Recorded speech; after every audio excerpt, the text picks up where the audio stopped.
Hey everyone, Scott Reinhardt here, and just wanted to come in and give you some updates on our thoughts on the market. We've been getting a lot of questions, understandably so. There's a lot going on in the world, politically and otherwise, and so just wanted to give you our thoughts and why we are still optimistic in 2021. Obviously, we don't have a crystal ball, but we do feel pretty good about where things are at, and just wanted to give you some of those reasons. But let's take a look at where we're at. So first off, this is a slide from back in November when we really thought that the Senate would probably be Republican. Well, we were wrong. Georgia runoffs both went the Democrats' way. And so what does that mean? That means that the Senate situation is Democrats and Republicans split 50-50, and the tiebreaker obviously goes to the Democrats. So, does that mean that Democrats will get to do whatever they want? Probably not. We had talked about how we felt really good about the way the election turned out because it was going to be a split Congress.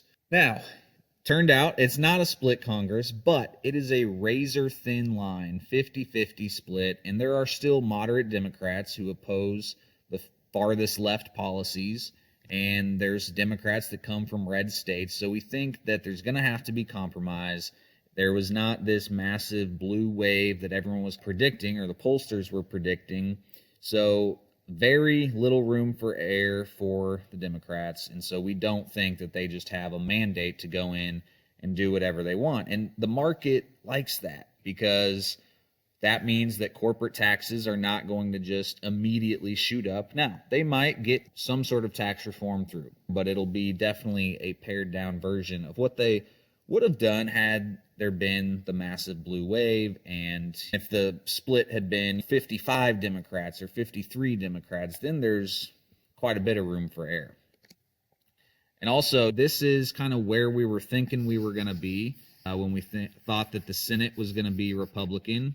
And we felt really good about that. Historically, stocks have performed really well with a split Congress. So, yes, we're a little disappointed that now we're at the Democratic sweep level, but still, that is still a decent historical return. But yes, it's true. Maybe expectations for the next couple of years are a little bit lower than they would have been had it been a split Congress. That does not mean that expectations are negative or that we expect there to be a massive stock market crash. Just means potential returns might be a little bit lower. So some market challenges that we are certainly keeping our eye on. The vaccine rollout, if it goes worse than expected, which honestly so far it's not going super well, but if it continues to go poorly, that could be a major negative for the market. We've talked a little bit about political risk, higher corporate taxes, regulation on energy, things like that. Backlash on big tech. This is the big one from the last week or so. So the question is it just short-term noise, or is it going to have long-term effects on the profitability and growth of these big technology companies? Right now, our opinion is that we're paying very close attention to it, but right now we think that it's probably going to be more short-term noise, but we are monitoring that very close. And then, of course, the long-term impact of these stimulus packages. As I speak right now, I believe Biden, and I haven't read it yet, but I believe Biden made a $1.9 trillion relief package update. So we're going to start digging into that tomorrow.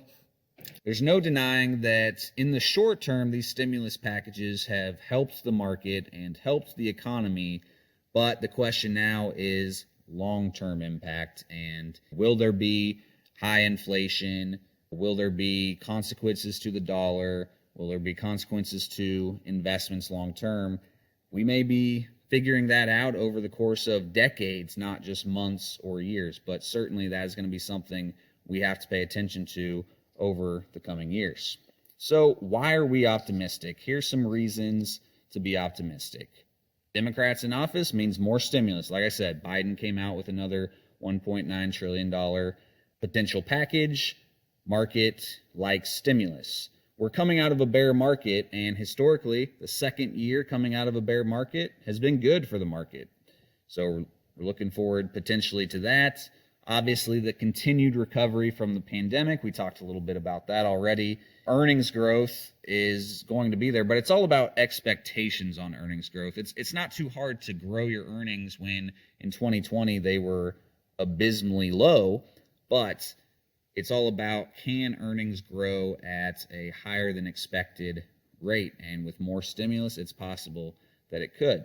Less trade tensions with the new administration, there might be less pressure on some of those trade agreements. And so there might be pockets of the market that will do better with less trade tensions and with Biden in office. Then the last one, lack of alternatives. So in an environment like this, where we're at historically low interest rates, it's really hard to get any sort of income off of your portfolio. And remember, not everybody has access to some of the annuity products that we do to get income that are good bond alternatives. So a lot of people are looking at their portfolios saying, okay, I'm supposed to get my income from bonds. This would be the walls of your financial house.